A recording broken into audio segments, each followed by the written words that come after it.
Magandang araw po sa ating lahat.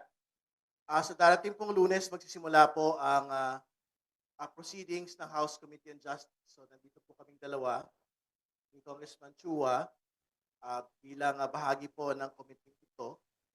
Si Kong Joel po ay Vice Chairperson ng House Committee on Justice. Siya din po yung Chair ng House Committee on Good Government. Ako po yung Chair ng House Committee on Public Accounts. So, handa po ang buong komite na dinggin po yung pong dalawang tanong, sufficiency in form and sufficiency in substance, yung pong dalawang impeachment complaints na ifinailaban po kay Pangulong Ferdinand Bongbong Marcos.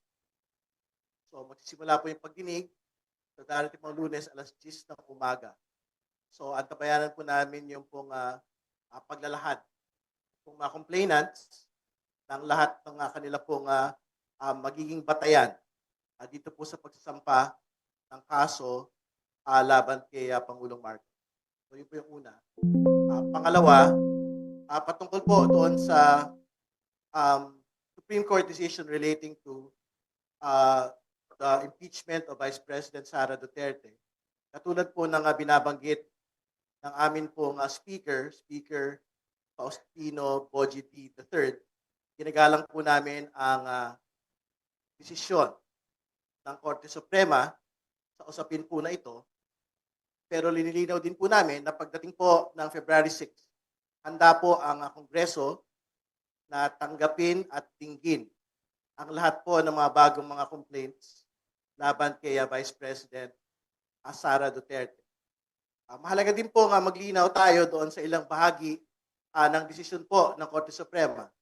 Matas po yung Korte Suprema doon po sa restrictive due process requirements po nila sa original decision po nila kung saan require po nila noon na bigyan ng pagkakataon ang mga respondent, impeachable officers na sumagot at magkaroon po ng kopya ng mga ebidensya.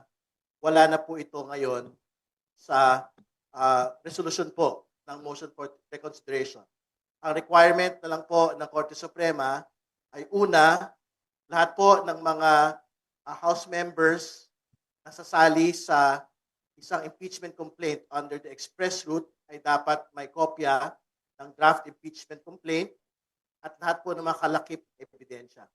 Pangalawa, kailangan po lahat ng mga miyembro na kasama doon sa plenary deliberations, nito pong impeachment complaint po na ito undertaken through the express route, ay dapat may kopya rin po ng mga articles of impeachment at yung pong kanila pong kalakip pong mga ebidensya. So, ayan na po yung tinulo nito pong paglilinaw po ng Korte Suprema sa ilalim po ng motion for reconsideration po.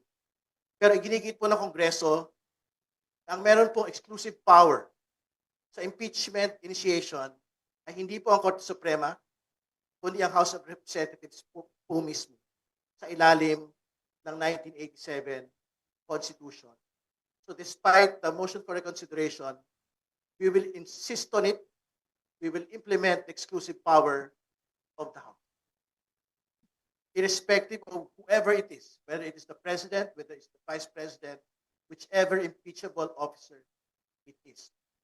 Siyempre, we take exceptions to several notes that had been stated in the resolution itself. As though yung pong impeachment proceedings na po ay pwedeng gamitin to silence critics. I think it is very important to make the point that impeachable officers are not critics. These are high public officials that know very well that they are impeachable officers that can be subjected to impeachment. So ibig sabihin, hindi po ito ordinaryong mamamayan. They are at the highest levels of power. And more importantly, Congress has a clear mandate to basically make them accountable. So, yun po, we will proceed with our mandate in the impeachment proceedings against the President, and in the event that new impeachment cases will be filed against the Vice President, Congress is ready to receive and act on all of these cases. If Kong, good morning. Yeah. Siguro dadagdagan ko na lamang po yung mga sinabi po ni Congressman Terry doon. Bagamat kami ay kami po ay tatalima sa kautusan ng Korte Suprema at ito po ay aming ginagalang, pero hindi ibig sabihin po nito kami po ay sumasang-ayon. Dahil kung makikita po ninyo sa kanilang mga naging desisyon, nung una at sa pangalawa, ay meron pong mga pagkakaiba. Kagaya po nung una, nire-recognize sila. Halimbawa na lang po kung paano i-interpret yung session day. Nung dun po sa una, nire-recognize nila na ito at sinasabi nila ito ay hindi kagaya ng calendar day. Pero dito po sa kanilang pangalawang desisyon, sinasabi nila na dapat it should be interpreted as calendar day. So ano po ang pagkakaiba ng dalawang yun? Magkaiba po talaga yung session day ng Kongreso. Dahil sa Kongreso po, halimbawa po, meron po kaming session ngayon, Lunes. Tapos hindi po natapos, ni-recess namin, hindi po namin ni-adjourn. Ito po ay tinuloy namin the following day. One session day lamang po yun. Pero dito po at yun po ay naging naging kultura na ng Kongreso maski dati pa. So, pero ngayon po lumalabas po for purposes of impeachment, gumawa po sila ng sarili nilang definition pagdating po dito sa calendar day. At hindi ko rin po masisisi, hindi rin po namin masisisi kung bakit yung iba pong mga legal luminaries at ang ating pong Senate President, si Senate President Tito Soto, ay sinasabi na nagkakaroon ng judicial overreach. Dahil nga po, ito po ay sa kanilang interpretasyon at sa aking pong tingin, ay ini-interpret po nila ng iba yung rules. Dahil rules na po ng House ang tinatamaan po dito. Pangalawa po, kung titignan po ninyo, maski po sa ating saligang batas, maliwanag po yung word na initiate. So dati po, pag pag sinabi pong initiate, ibig sabihin filing at house action. So when you say house action, dalawa lang po to. It's either you refer it to the Committee on Justice or by a one-third vote ng Kongreso sa plenary. Pero ngayon po, nagkaroon na po ng word na team initiated dito po sa latest ruling. So with that, parang sinasabi nila pag hindi na-action na ng House within the 10 session day, na base rin po sa interpretation nila na session day, ibig sabihin po nun, team initiated na agad. Therefore, papatak na yung 1-year bar rule. So with that, nagkakaroon po ng nagkakaroon po ng konting diskusyon kung kinakailangan ba ay o matatamaan pa, maapektuhan ba yung House rules. So, in fact, sinasabi nga po ni Senate President na sa ngayon, siya ay, dahil sa mga nangyayaring pagbabagong to, mukhang siya ay open na sa pagbabago ng ating saligang batas. Alam po ninyo, ang sa akin lamang po, ito pong impeachment process, dapat po ay simple, malinaw, at madaling intindihin ng ating mga kababayan. Dahil ito lamang po ang paraan para mapanagot po yung mga nasa taas. Dahil kung ito po ay gagawin po natin komplikado, ito po ay magiging pahirap, lalong-lalo na sa mga impeachable officers. Siguro, bago ibukas yung hapag sa mga tanong, very important din ho, siguro, total parang very concerned, no? Yung pong Korte Suprema sa usapin po ng timelines. Ang sinasabi po nila, impeachment should be an expeditious process. Ibig sabihin, mabilis, no? But we'd also like to bring the question back to the Supreme Court today. Isa po doon sa mga very clear self-executing provisions ng 1987 Constitution ay dapat ang mga kaso ng Korte Suprema ay nare-resolve within 24 months from the last submission of a brief, a memoranda, or similar documents. Very important for the Supreme Court to also respond. Nagagawa ba nila ito? So I'm quite certain there's several very high public interest cases. Like yung pong non-contact apprehension case. It has been pending with the Supreme Court for the longest time. It has not yet been resolved. So ibig sabihin, if they would want to stick it to Congress, that impeachment is an expeditious matter, I think they should look at themselves as well on whether or not they're able to comply with this particular 24-month period to resolve cases within their. Sige, can you give us an idea kung paano go-proceed yung hearing ng Committee on Justice? Halimbawa doon sa first impeachment case against BBM. Kaharap doon yung abogado nag-file ng case at yung abogado yung nag-endorse. Well, una po muna, siyempre, re-resolve po muna kung may sufficient in form and substance. Yung po muna yung pinaka-basic dyan. So, once na-determine po na meron pong form at saka substance, i-require po sila na sumagot. And then, iseset na po yung hearing. Ganun lang po yung kasi. Balikan ko lang, Kong, yung pong decision ng Court. If Congress disagrees with the interpretation of the Court, what lawful tools remain for asserting po yung legislative authority on that?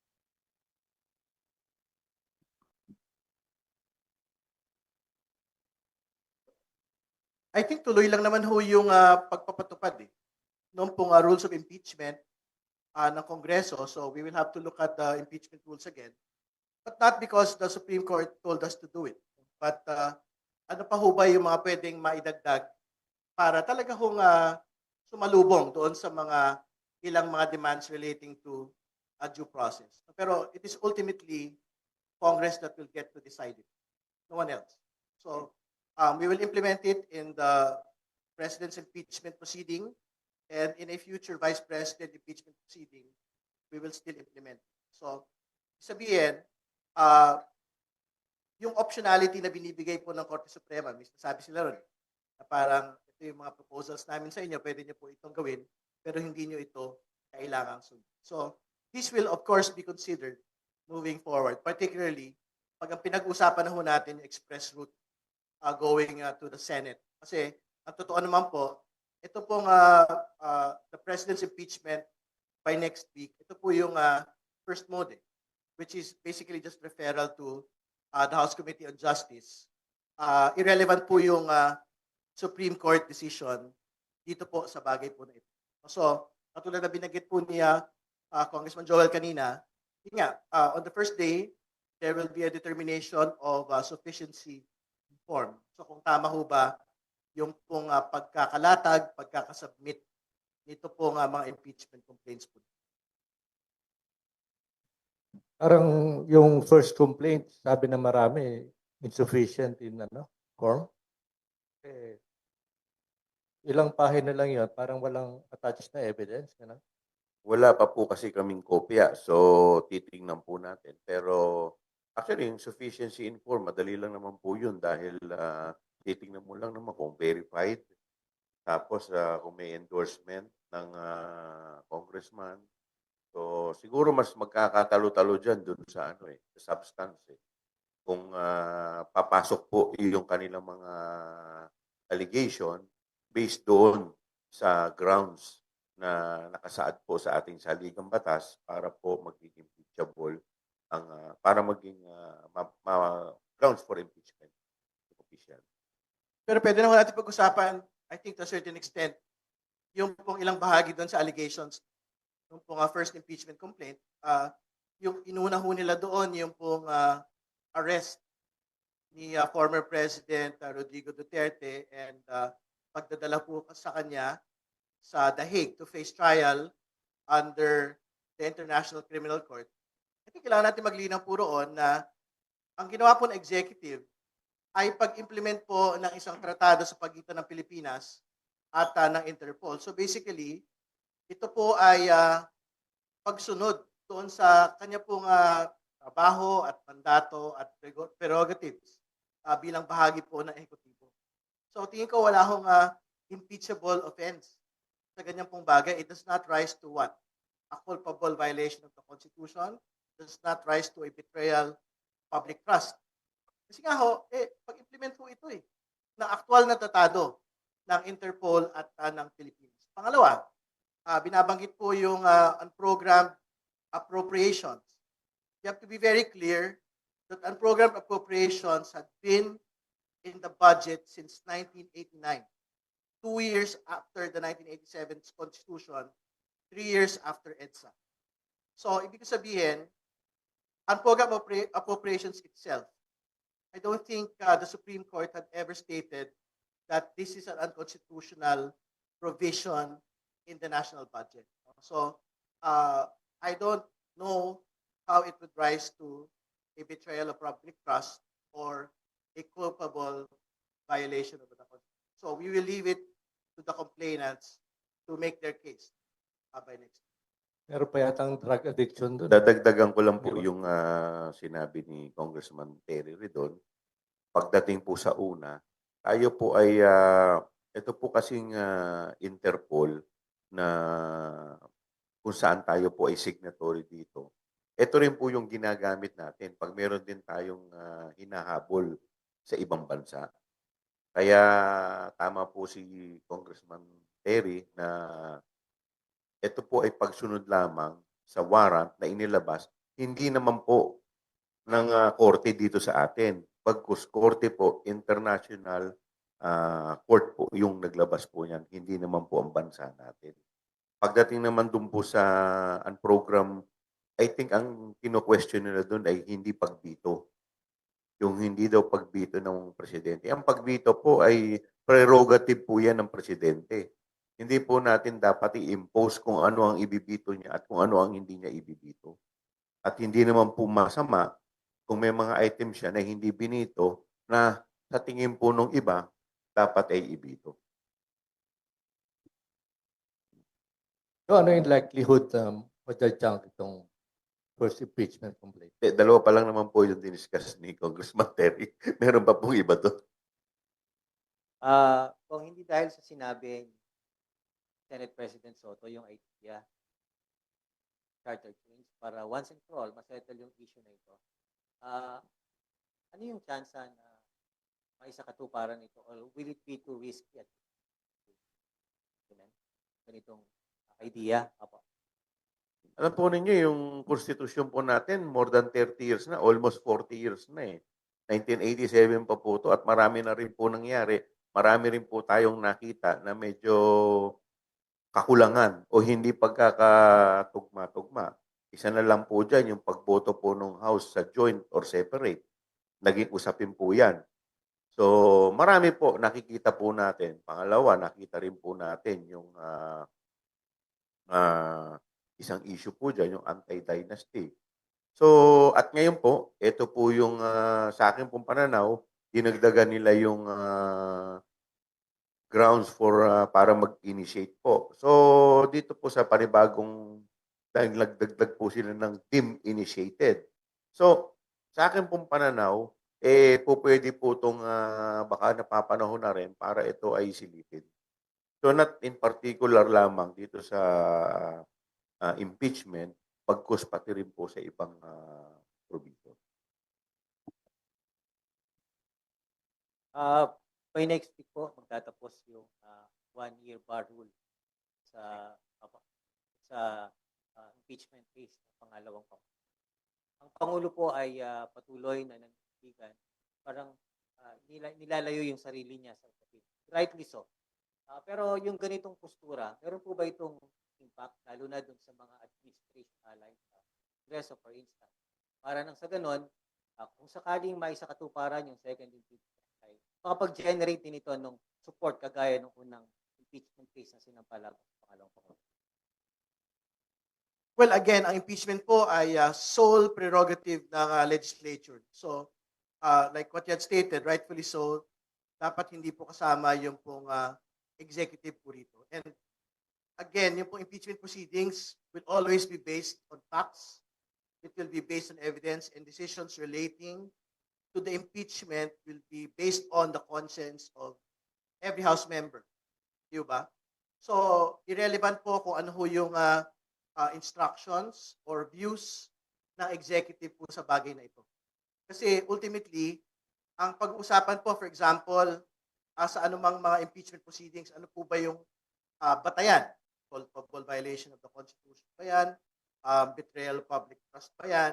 At yung pong mga facts at ebidensya na maipapakita po sa bagay po na ito. So, in a refiling of a Vice President impeachment case, I don't think the facts had changed from last year. We're still going to be talking about the use of confidential funds and yung pong death threats against the President, the First Lady, and the former House Speaker. Hindi lang ako sigurado kung may mga additional basis for an impeachment for this year, pero I think yung first two na naging batayan po nung nakaraan will be the same initial basis for the next impeachment against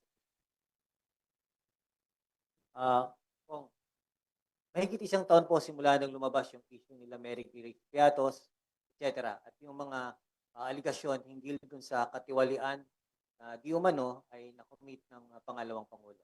Hindi at dahil dun sa desisyon ng Korte Suprema na binbin, na balam yung usapin. Sa tingin po ba ninyo, not to preempt po yung magiging tindig sa usapin na ito, kung ang pag-uusapan po, itong mekanismo kung saan papanagutin natin yung mga matataas na halal na opisyal ng pamahalaan para sa isang impeachment process, sa tingin po ba ninyo, para lamang dun sa konteksto po na yon, warranted po ba yung filing ng second impeachment case laban sa pangalawang Pangulo? Alam po ninyo, yung naging desisyon po ng Korte Suprema, hindi naman po nila dinesisyonan yung substansya ng impeachment complaint. Ang pinag-usapan po dito ay yung sheer technicality. So, pagdating sa sustansya, wala naman po silang mention dito. Kaya maganda rin at very interesting din dahil hanggang ngayon, hindi pa rin po nare-resolba itong laman ng impeachment complaint. Siguro dadagdagan ko lang yung binanggit kanina ni Congressman Terry Ridon. No? Alam po ninyo, sa una na, marami naman pong pagkakataon na kung makikita po ninyo, yung impeachment complaint ay final. Nung una, walang suporta. Pero nung ito po ay nailatag, nung ito po ay nakita na yung substance, nagkakaroon po ng suporta. Halimbawa po, nung panahon po dati, ng former President era po, siya po yung president, kontrolado po nila yung House, pero nung nakita po na mukhang meron pong substansya, ito po ay naisampa sa Senado. Nung una pong isinampa yung impeachment complaint ni dating Chief Justice Renato Corona, nung una po wala po itong suporta sa mga senador. Pero nakita po natin ay nung nag-progress po yung trial, nag-iba po yung mga pulso at mga boto ng senador. So, tama po yung sinasabi kanina ni Congressman Terry doon, ito po ay magiging base po sa konsyensya. So what you're saying is, yung impeachment complaint against VP Sara can still be refiled even as is, you know? Walang pagbabago sana. O pwede hong i-file as is po yun, sa totoo lang. Kasi wala naman hong debate doon sa form. Wala hong debate doon po sa substansya. Nito pong impeachment case po na pinalaban sa kanya, ang pinagdebatihan lang naman po sa Kongreso kung barred ba yung pong transmit to the Senate na fourth impeachment.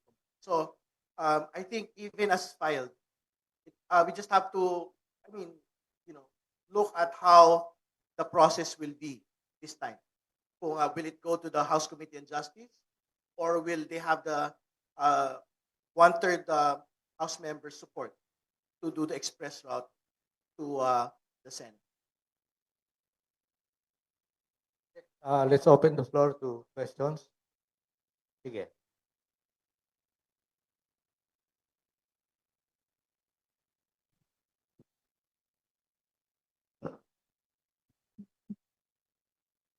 Good morning po. Herling Delgado from ABS-CBN News. Kay Kong Terry, since nakapag-express na ng stance ni Kong Chua kanina, do you support yung sinabi ni SP Soto na this is time, and he would support yung constitutional amendment? Do you think this would fly in both houses of in lower and upper chamber at this point in time? And if yes, Kong, won't you think this would open a can of worms, or maybe the danger of tinkering with the political provisions, especially with the upcoming 2028 election?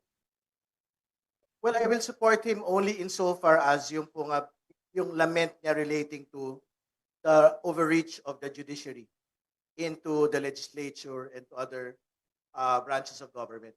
Only as to that. So, if we will talk about charter change only as to that, no problem. Pero ang totoo naman po, there are many other ways to make the judiciary actually accountable. No? So again, it is not just the president, the vice president, the ombudsman, and constitutional officers that are subject to impeachment. Members of the Supreme Court can be subjected to impeachment proceedings. Yun yung una. Secondly, even if they actually enjoy judicial autonomy, I think Congress continues to possess powers to basically check particular expenditures of the judiciary, particularly their use of the Judicial Development Fund. So I think that is something that Congress can undertake as part of the checks and balances of Congress to the judiciary.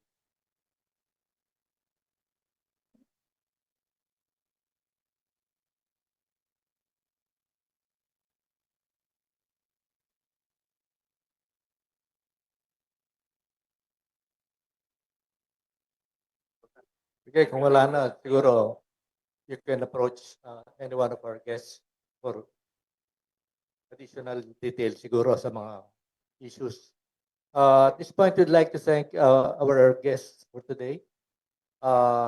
Pasig City Representative Roman Romulo, De La Salle University Professor Dr. Sherwin Ona, Professor Rajit Rai ng UP Asian Center ba? UP. And UP and Okta Research. Tapos yung dalawang congressman na nandito ngayon, two other congressmen, Joel Tan and